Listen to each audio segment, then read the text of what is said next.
Kisah Nabi Hud alaihissalam dan kaum Ad disebut beberapa kali dalam Al-Quran. Surat Al-A'raf ayat 69 menyebutkan bahwa kaum Ad dikenal mempunyai tubuh besar dan fisik yang kuat melebihi manusia pada umumnya. Surat Asy-Syu'ara ayat 130 menjelaskan bahwa mereka adalah manusia-manusia kokoh dan memiliki tenaga yang luar biasa. Sebelum mereka ada, Allah SWT belum pernah menciptakan suku yang hebat dengan banyak kelebihan seperti ini.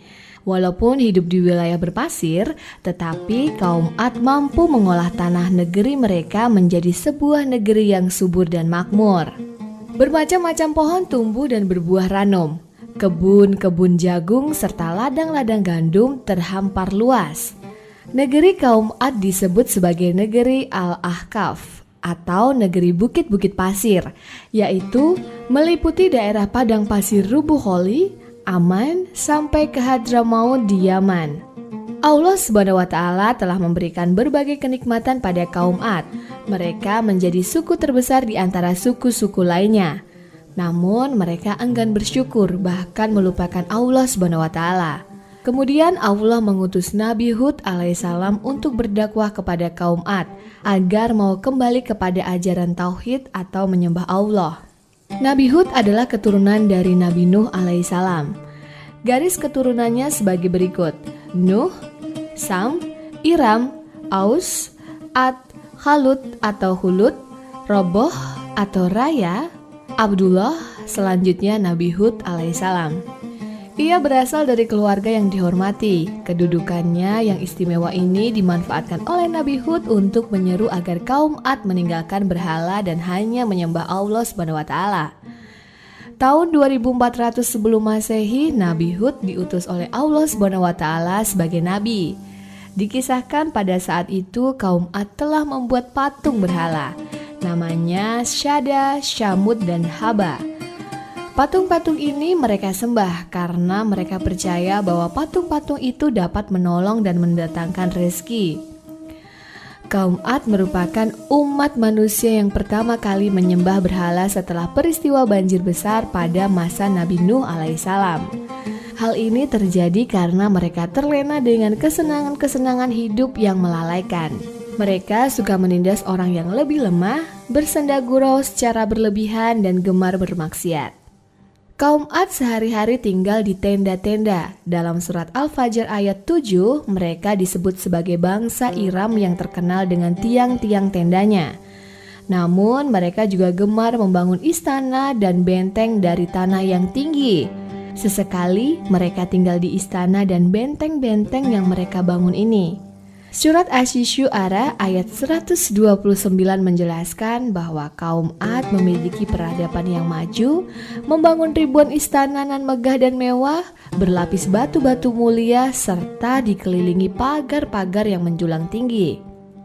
Mereka membangun itu semua untuk berlindung apabila ada bencana, sehingga mereka dapat hidup kekal di dunia ini.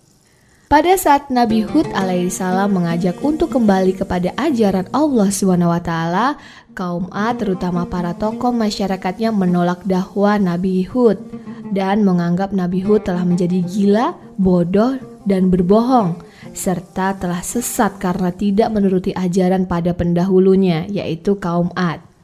Selain menertawakan dan memfitnah, mereka juga menantang Nabi Hud untuk segera mendatangkan azab atau hukuman dari Allah SWT. Kesombongan telah merasuk ke dalam diri kaum Ad. Mereka menjadi durhaka. Allah SWT berfirman dalam surat Al-Mu'min ayat 60, "Sesungguhnya orang-orang yang menyombongkan diri dari menyembahku akan masuk neraka jahanam dalam keadaan hina dina." Rasulullah SAW juga mengingatkan dengan sabdanya, "Tidak akan masuk surga orang yang dalam hatinya ada kesombongan, meski hanya seberat zarah." Hadis riwayat Muslim. Ia pantang menyerah, banyak orang meninggalkannya, dan hanya sedikit sesekali yang mau mengikuti serta mendengarkan seruannya. Perjuangan Nabi Hud alaihissalam sampai pada titik akhir. Nabi Hud berdoa kepada Allah untuk segera membuktikan kekuasaannya. Allah SWT mendengar permohonan Nabi Hud ini dan akan menurunkan azab kepada kaum Ad. Allah memberi kemarau panjang sehingga sumber air kering, tumbuhan banyak yang mati, dan ini berlangsung selama 3 tahun lamanya. Negeri yang subur mendadak menjadi gersang. Allah SWT tidak menurunkan hujan agar kaum Ad menyadari bahwa hanya Allah lah yang patut disembah. Berhala tidak bisa menolong maupun mendatangkan kebaikan dan kenikmatan bagi kaum Ad. Hanya dengan menurunkan hujan saja Allah telah membuat kehidupan kaum Ad yang semula hebat menjadi porak-poranda. Kondisi wilayah yang telah kering kerontang memaksa kaum Ad melaksanakan tradisi lama, yaitu berdoa memohon hujan. Tradisi ini selalu dilakukan di tanah haram Mekah. Para pemimpin kaum Ad mengutus salah seorang dari mereka yang bernama Khil untuk berdoa di Mekah. Di perjalanan, Khil singgah selama 1 bulan untuk meminum khamr atau minuman yang memabukkan di rumah Muawiyah bin Bakar. Di sana, ia juga berbuat kemaksiatan dan dosa. Setelah itu baru ia melanjutkan perjalanan menuju Mekah. Di Mekah, Khil naik ke Bukit Tihamah dan berdoa meminta agar hujan diturunkan kepada kaum Ad. Doa tersebut tidak terwujud, apalagi Khil telah melakukan perbuatan dosa sebelum memanjatkan doa. Usaha kaum Ad mengutus Khil untuk berdoa ini sia-sia belaka.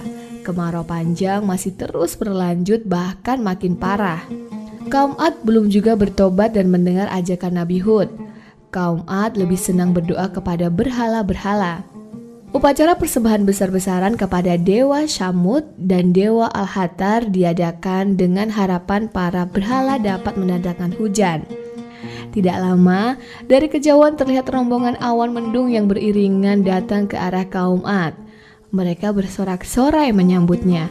Hujan sebentar lagi turun, pikir mereka. Dalam surat Al-Ahqaf ayat 24 disebutkan, setelah 3 tahun tidak turun hujan, tiba-tiba datanglah awan yang sangat pekat. Kaum Ad mengira awan pekat tersebut pasti menurunkan hujan yang sangat deras. Dugaan mereka ternyata salah.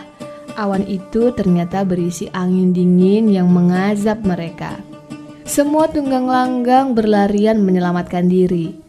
Angin dingin dan kencang semacam tornado terus menerpa selama 8 hari 7 malam, menghancurkan tubuh-tubuh kaum Ad yang sebelumnya dikenal kuat dan kokoh. Semua hancur lebur kecuali bangunan-bangunan mereka. Angin menerbangkan kaum Ad ke udara, kemudian menjatuhkannya ke tanah. Dalam surat Al-Haqqah ayat 7, mereka digambarkan seperti pohon-pohon kurma yang telah lapuk.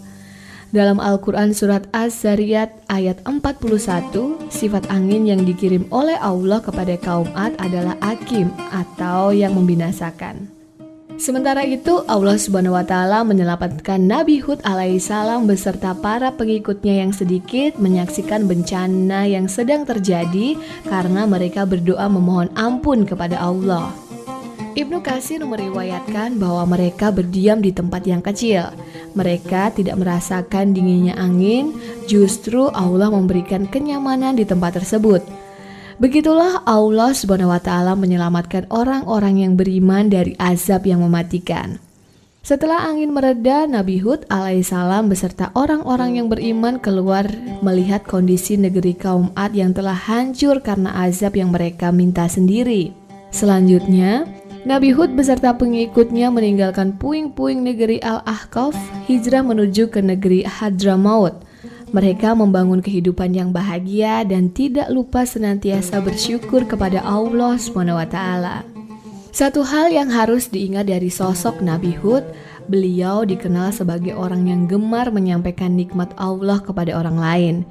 Sekecil apapun nikmat itu akan disampaikan supaya orang lain terdorong untuk melakukan kebaikan yang sama. Dalam surat Ad-Duha ayat 11, Nabi Muhammad SAW mendapat perintah dari Allah untuk melakukan hal yang sama dengan apa yang dilakukan oleh Nabi Hud alaihissalam. Dan terhadap nikmat Tuhanmu, maka hendaklah kamu siarkan atau sebutkan. Yang terakhir, bersyukur adalah kunci utama keberkahan atas nikmat-nikmat yang kita rasakan. Allah akan menambah nikmat bagi hambanya yang senantiasa bersyukur. Orang yang bersyukur akan merasa bahagia dan menjadi peduli terhadap sesamanya. Demikian kisah Nabi Hud alaihissalam. Atas izin Allah SWT, akhirnya Nabi Hud menetap di Hadramaut hingga wafatnya dan dimakamkan di sana.